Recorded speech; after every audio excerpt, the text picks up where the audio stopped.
Awesome, I don't care how old you are. I don't.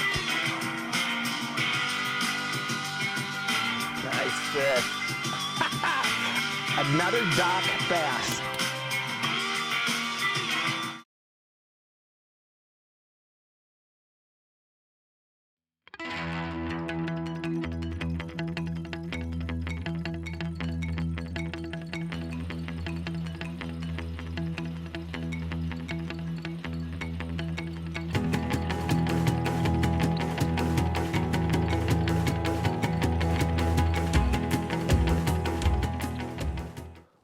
Oh, yellow bass there, look at that. Yellow bass, this is an interesting story here. Look how nicely marked they are. Nice, vivid colors and that sort of thing. That's a pretty nice yellow bass. Now, yellow bass, I said they're an interesting story. They're an invasive species. And so much of the time we think invasive species as being a bad thing for animals, plants, fish. And in some cases, we'd probably be better off without them. But yellow bass provide a lot of action. I'm in Clear Lake, Iowa. North central Iowa, and Clear Lake is a lake that has a tremendous number of yellow bass. I started my fishing in Clear Lake when I was 40, a long time ago. First walleye I ever caught was here in Clear Lake.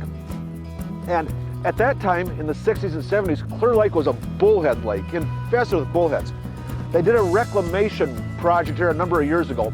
And on the west end of Clear Lake, it was a 4-foot bowl of mud. Now they did something to it and they removed the silt. It's now 30 feet deep out here in places, classic walleye structure. And the lake has a lot of yellow bass. And what yellow bass do, they provide forage. The walleyes, the muskies eat them. Clear Lake's a great muskie lake.